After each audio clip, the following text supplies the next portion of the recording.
नमस्कार, स्वागत है आप सभी का। मैं हूं राहुल सिंह शेखावत। ईडी यानी प्रवर्तन निदेशालय की विपक्षी नेताओं के यहां छापेमारी जारी है। इस कड़ी में बिहार के पूर्व मुख्यमंत्री लालू प्रसाद यादव के बेटे और बेटियों और रिश्तेदारों के यहां छापेमारी की गई है। तकरीबन 24 ठिकानों पर एक साथ सर्च ऑपरेशन हुआ, जिसमें दिल्ली, मुंबई, रायपुर, पटना और एनसीआर के अन्य जगह शामिल हैं। नौकरी के बदले जमीन, इसका नाम दिया गया। ये पुराना मामला है, जिसके मद्देनजर ईडी ने ये एक्शन लिया है, ये सर्च ऑपरेशन चलाया है। और जो मीडिया में रिपोर्ट हुआ उसके मुताबिक कथित तौर पर 600 करोड़ के आसपास का ये मामला है। और इस छापे के दौरान कैश, सोना और तमाम अन्य चीजें मिली हैं। और ये भी आरोप लगाया गया है, ये भी बताया गया है कि तेजस्वी प्रसाद यादव, जो कि बिहार के उप मुख्यमंत्री हैं और लालू प्रसाद यादव के बेटे हैं, उनका जो दिल्ली स्थित बंगला है वो 150 करोड़ उसकी तकरीबन कीमत है, लेकिन 4 लाख रुपए में वो उसका स्वामित्व उनको मिला है। चूंकि मामला भ्रष्टाचार का है, अगर किसी ने गलत किया है तो कार्रवाई होनी चाहिए, या विधि सम्मत या कानून के हिसाब से चीजें चलती रहनी चाहिए, और चलती रहती हैं और चलती रहनी चाहिए। लेकिन सवाल ये उठता है कि सारी कार्रवाई जो सेंट्रल एजेंसीज की है वो विपक्षी नेताओं तक सीमित क्यों है। और खासतौर पर विपक्ष की बात करें तो वो जो कि भाजपा या नरेंद्र मोदी के साथ नहीं खड़े हैं या आरएसएस के साथ नहीं खड़े हैं। भ्रष्टाचार और भ्रष्टाचारियों पर कार्रवाई होनी चाहिए, लेकिन जो टाइमिंग हो रही है वो एक केवल राजद नेता का परिवार ही नहीं है। बाकी कई ऐसे मामले हैं, कई ऐसे लोग हैं, कई ऐसी संस्थाएं हैं जहां पे जिस तरह से कार्रवाई हुई है उसको देख करके ये उस पर सवाल जरूर खड़ा होने लगा है कि आखिरकार ये टाइमिंग, क्योंकि राजनीति में टाइमिंग का बहुत महत्व है। आप किसके लिए कर रहे हैं और कब कर रहे हैं, ये दो चीज जो है वो राजनीति में बहुत मायने रखती है। और इसी सवाल के घेरे में जब छापेमारी ईडी की हो रही है, और क्योंकि हम देखें अगर तो पहले सीबीआई के हवाले रहती थी इस ऐसी चीजें, जिसपे एक बार सुप्रीम कोर्ट का कमेंट भी आया था कि पिंजरे का तोता। लेकिन अब जो है, अब सरकार सीबीआई से किसे काफी आगे निकल गई है, क्योंकि ईडी के पास ज्यादा दांत हैं फंसाने के लिए, अगर हम कह सकते हैं इस तरह की बात।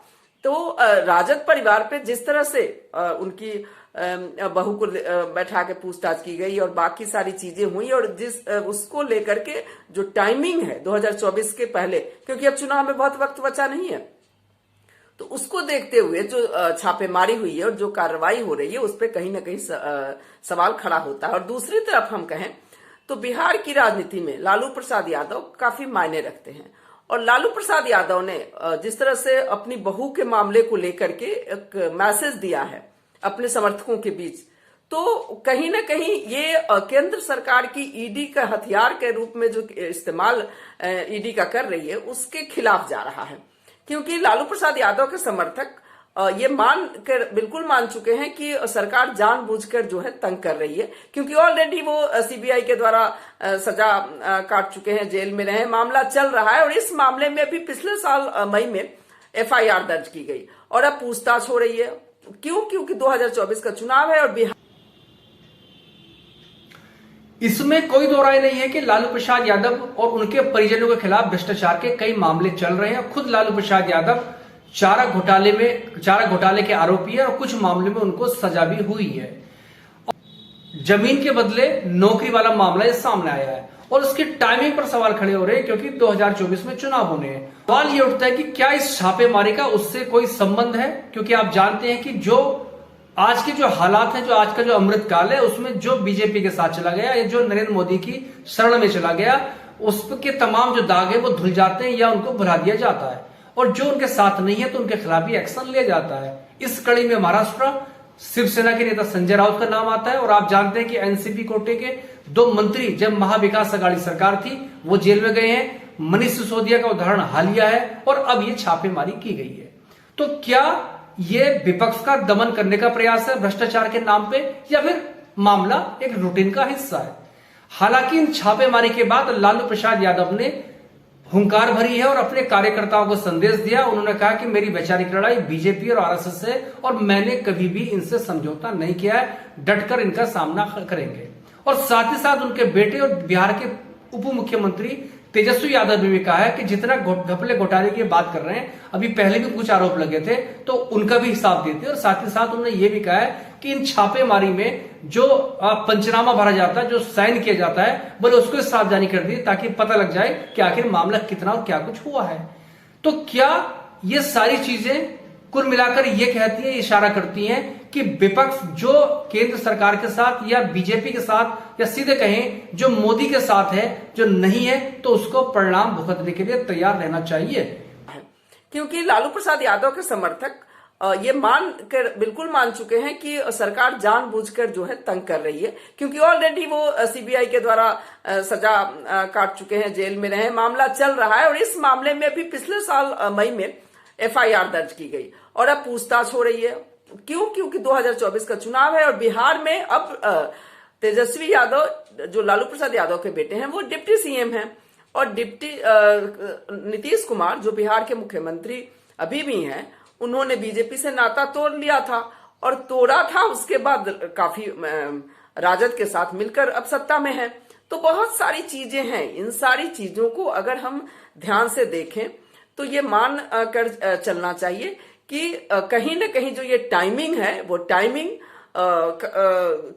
शक के घेरे में ला रहा है इस कार्रवाई को, और इस कार्रवाई को जो राजद के समर्थक हैं वो मान के चल रहे हैं कि उनके नेता को तंग किया जा रहा है और ये मैसेज जो है वो गलत जाएगा, क्योंकि बीजेपी की भी कोशिश है, क्योंकि बीजेपी अभी तक बिहार में अपने दम पे सत्ता में काबिज नहीं हो पाई है। बीजेपी हिंदी हार्टलैंड में कई राज्यों के बाद एक बिहार ऐसा राज्य है कि जहां पे पैठ नहीं बन पाई है और पूरी तौर पे बीजेपी की कोशिश है कि 2024 है और आगे 2025 भी है।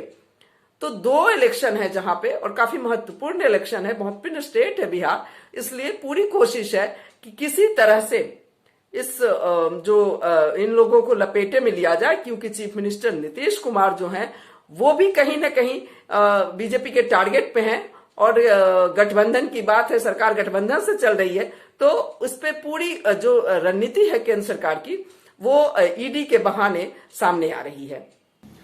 आप जानते हैं कि बिहार में महागठबंधन सरकार है जिसके नीतीश कुमार मुख्यमंत्री हैं और तेजस्वी यादव उप मुख्यमंत्री हैं। कांग्रेस इस सरकार में शामिल है और सीपीआई माले इसको सरकार को समर्थन दे रही है। और जो कार्रवाई हुई है वो लालू प्रसाद यादव के बेटे और बेटियों और रिश्तेदारों के यहां हुई है। और यह भी याद दिलाना जरूरी है कि 2015 में पहले नीतीश कुमार महागठबंधन की सरकार चला चुके हैं, लेकिन भ्रष्टाचार के नाम पर उन्होंने उस वक्त गठबंधन छोड़ दिया था। उसके बाद फिर दोबारा नरेंद्र मोदी की शरण में चले गए, जिनका वो विरोध किया करते थे। और अब एक बार फिर जब उन्होंने नरेंद्र मोदी का या बीजेपी का या एनडीए का साथ छोड़ा है, उसके बाद महागठबंधन के मुख्यमंत्री हैं, केंद्र सरकार ने फिर से ये कार्रवाई की है। सवाल ये उठता है कि क्या इससे कोई गठबंधन की जो एकता है या गठबंधन पर कोई खतरा है? क्योंकि आप जानते हैं कि नीतीश कुमार अपनी इमेज को लेकर, अपनी छवि को लेकर बहुत सतर्क रहते हैं और उनको वैसे भी कहा जाता है सुशासन बाबू। तो क्या इस ईडी की छापेमारी से कोई गठबंधन के सेहत पर असर पड़ेगा? क्योंकि 2024 में चुनाव होने हैं। हालांकि नीतीश कुमार को इतने हल्के में नहीं लिया जा सकता, वो बहुत ही चतुर खिलाड़ी है राजनीति के और वो बिल्कुल सही समय पर और सही निशाने लगाते हैं। शायद बीजेपी इसीलिए उनको समझ नहीं पाती है, क्योंकि जब चाहते हैं बीजेपी को छोड़ देते हैं और जब चाहते हैं पकड़ लेते हैं, क्योंकि बिहार में कास्ट पॉलिटिक्स बहुत हावी है। और ऐसे में अगर हम नीतीश कुमार की बात करें तो नीतीश कुमार की जाति जो जिस वर्ग से, जिस जाति से आते हैं वो काफी कम संख्या में है, फिर भी वो एक अपनी छवि को बनाए हुए और 2-2 राजनीतिक दलों को साथ लेकर सरकार बनाते हैं और मुख्यमंत्री वो खुद रहते हैं। तो इसलिए ये इतना जल्दबाजी होगी इतनी कह देना कि इसका क्या असर होगा। लेकिन हाँ, ये बात जरूर है कि नीतीश कुमार बहुत फूंक फूंक कर कदम रखने वाले व्यक्ति हैं और वो अपने छवि से कोई समझौता नहीं कर सकते। वो कहीं ये दिखना नहीं चाहते हैं कि भ्रष्टाचारी सरकार का वो समर्थन कर रहे हैं, वो चाहे कोई भी सरकार हो, क्योंकि वो राजनीति खुद के लिए करते हैं और खुद की छवि को बनाए रखने के लिए करते हैं। इतना आसान नहीं होगा कि वो इस तरह से आरोप लगे और तुरंत जो है वो इस पे अब गठबंधन पे असर आ जाएगा। अभी ऐसा कुछ भी नहीं होता दिख रहा है, क्योंकि वो कई ऐसी चीजों को वो बहुत जानते हैं, जो क्योंकि वो लालू प्रसाद यादव के कभी करीबी रहे, कभी दूर रहे और फिर करीबी हुए हैं। अब उनके बेटों के साथ वो राजनीतिक मैदान में है, तो इसीलिए नीतीश कुमार पे कोई भी कमेंट करना जल्दबाजी होगी और गठबंधन पे कमेंट करना भी जल्दबाजी होगी। अगर उत्तर भारत की बात करें तो लालू प्रसाद यादव अकेले ऐसे नेता या क्षेत्रीय पार्टी से जुड़े अकेले नेता हैं जो कभी बीजेपी और आरएसएस के साथ आइडियोलॉजिकली खड़े नजर नहीं आए हैं। बाकी क्षेत्रीय दल जो हैं वो चाहे वो साउथ इंडिया के, वो सुविधा के हिसाब से राजनीति करते रहे हैं, कभी एनडीए के साथ, कभी यूपी के साथ, तो कोई किसी के लिए अछूता नहीं रहा है। लेकिन लालू प्रसाद यादव किस मामले में उनकी कंसिस्टेंसी रही है, जिस तरह से तेवर उन्होंने दिखाए हैं, उन्होंने कहा है कि आरएसएस और बीजेपी के खिलाफ मेरी वैचारिक लड़ाई थी, है और रहेगी, हम डिगने वाले नहीं है। और जो समर्थक हैं, जो तेजस्वी यादव के समर्थक हैं, वो कह रहे हैं कि तेजस्वी यादव नहीं झुकेगा। और ये बात जरूर है कि भ्रष्टाचार पर कोई किसी पर आरोप है तो जाहिर सी बात है कानून को अपना काम करना चाहिए, लेकिन सिलेक्टिव जो कार्रवाई होती है उस पर सवाल खड़े होते हैं। क्योंकि आप जानते हैं कि पश्चिम बंगाल की बात करें, तृणमूल कांग्रेस के थे शुभेंदु अधिकारी, वो विपक्ष के नेता हैं यानी बीजेपी के हैं, उन पर तमाम तरह के आरोप थे। और मुकुल रॉय आप जानते हैं कि वो भी टीएमसी के नेता थे, बीजेपी आके वापस जा चुके हैं। और इवन असम के जो मुख्यमंत्री हैं, पूर्व कांग्रेसी हैं, उन पर तमाम तरह के आरोप थे, खुद बीजेपी लगाया करती थी, वो आज असम के मुख्यमंत्री हैं। और ऐसे कई और उदाहरण हैं। सवाल ये उठता है कि क्या भ्रष्टाचार के खिलाफ जो भी कार्रवाई है वो सिर्फ विपक्षी नेताओं पर होगी, सत्ता पक्ष या सत्ता पक्ष से जुड़े हुए नेताओं या पार्टियों पर नहीं होगी? ये दरअसल सवाल खड़े होते हैं और यहीं से टाइमिंग और राजनीतिक पूर्वाग्रह की बात निकल कर आती है।